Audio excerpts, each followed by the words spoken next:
Assalamualaikum warahmatullahi wabarakatuh. Alhamdulillahilladzi taddimus shalihat. Assalatu wassalamu ala sayyidina Muhammad. Amma ba'du. Dewan Hakim yang mulia, hadirin yang berbahagia. Sudah menjadi kewajiban bagi kita sebagai hamba Allah Subhanahu wa ta'ala untuk selalu mensyukuri nikmatnya. Salah satunya nikmat sehat. Dengan nikmat sehat, alhamdulillah kita lancar menjalankan puasa di bulan Ramadan. Dengan nikmat sehat, alhamdulillah kita lancar menjalankan ibadah tarawih, tadarus, dan lain sebagainya. Begitu banyak nikmat Allah Subhanahu wa ta'ala yang diberikan kepada kita. Saking banyaknya Allah Subhanahu wa ta'ala menyatakan di dalam Al-Quran, wa in ta'uddu ni'matallahi la tuhsuha. Kalau kamu menghitung nikmat Allah Subhanahu wa ta'ala, niscaya tidak akan pernah terhitung. Lalu timbul pertanyaan, hadirin, apa manfaat dari bersyukur? Pertama, Allah Subhanahu wa ta'ala berfirman di dalam Quran surah Ibrahim ayat ke-7. Bismillahirrahmanirrahim. La in syakartum la azidannakum wa la in kafartum inna azabi lasyadid. Kalau kamu pandai bersyukur kepada Allah, tahu terima kasih kepada Allah, maka Allah Subhanahu wa ta'ala akan menambahkan nikmat-nikmatnya kepada kita. Punya harta banyak, syukurnya luar biasa, Allah tambah. Punya anak banyak, syukurnya luar biasa, Allah tambah. Bapak-bapak punya istri cantik, solehah, syukurnya luar biasa, Allah tambah keberkahan di dalam keluarganya, insya Allah. Yang kedua, hadirin, Allah Subhanahu wa ta'ala berfirman di dalam Quran surah An-Nisa ayat 147, Allah berfirman, Bismillahirrahmanirrahim. Ma yaf'alullahu bi'adzabikum in syakartum wa amantum. Allah tidak akan menyiksamu, Allah tidak akan menimpakan bencana kepadamu kalau kamu pandai bersyukur kepada Allah Subhanahu wa ta'ala.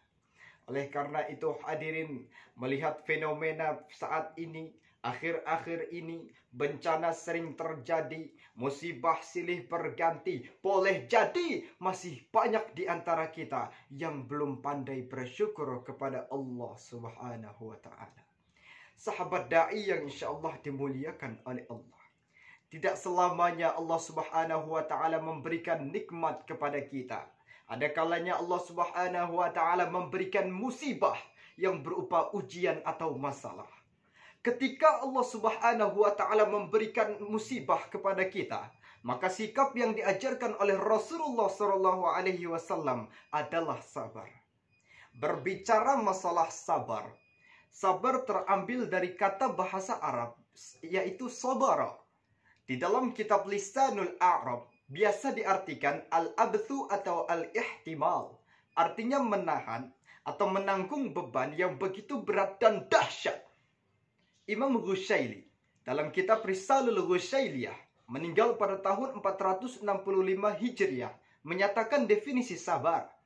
Tajarur muror bi ghairi takbin. Sabar itu ialah sesuatu yang dihadapi pahit tapi dia mampu tersenyum. Lalu apa yang akan kita dapatkan dari sabar? Pertama, Allah Subhanahu wa ta'ala berfirman di dalam Quran surah Ar-Ra'd ayat ke-24. Bismillahirrahmanirrahim. Salamun alaikum bima sabartum fa ni'ma uqbaddar. Artinya adalah taslimul malaik ala sabirina fil jannah. Mendapatkan doa dari malaikat-malaikat di dalam syurganya Allah Subhanahu wa ta'ala. Yang kedua, hadirin, anna sabara sabaun fi dukhulil jannah. Sabar itu penyebab seseorang masuk ke dalam syurga. Di dalam kitab Khulasah Nurul Yaqin yang ditulis oleh Syekh Hadrul Baik, di dalam sebuah riwayat disebutkan Pernah suatu ketika sahabat Rasulullah SAW bernama Amr bin Yasir, ketika sudah menyatakan keislamannya kepada Rasulullah SAW, kemudian ibunya Amr bin Yasir dan keluarganya disiksa oleh kaum kafir Quraisy. Ketika itu lewat Rasulullah. Apa kata Rasulullah? Sabaran ala Yasir fa innahu mau'iduhil jannah. Sabarlah wahai Al-Yasir, karena Allah Subhanahu wa taala telah menyiapkan syurga untukmu.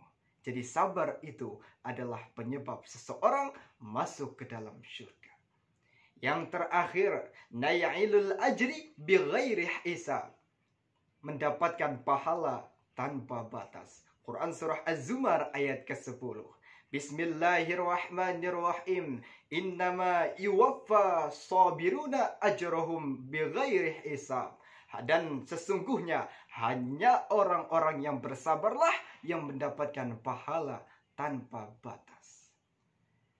Sahabat da'i yang insyaallah dimuliakan oleh Allah. Dengan demikian dapatlah kita simpulkan bahwa manfaat dari bersyukur ialah Allah Subhanahu wa taala akan menambahkan nikmat-nikmatnya kepada kita dan menjauhkan kita dari malapetaka dan bencana. Adapun yang kita dapatkan dari bersabar hadirin, mendapatkan doa dari para malaikat di dalam syurga menjadi salah satu jalan menuju syurganya Allah Subhanahu wa taala, dan yang ketiga mendapatkan pahala tanpa batas dari Allah Subhanahu wa taala. Jika itu semua telah kita amalkan dalam kehidupan sehari-hari, maka kita akan menjadi hamba yang bersyukur dalam nikmat dan bersabar dalam musibah. Cukup sekian yang dapat saya sampaikan. Terima kasih atas segala perhatian. Mohon maaf atas segala kesalahan. United we stand, divided we fall. Unity dividiamo, firmamente noi coleassiamo. Ajahe sabasa aja hoja sarparsa akirini giliaja. Wassalamu alaikum warahmatullahi wabarakatuh.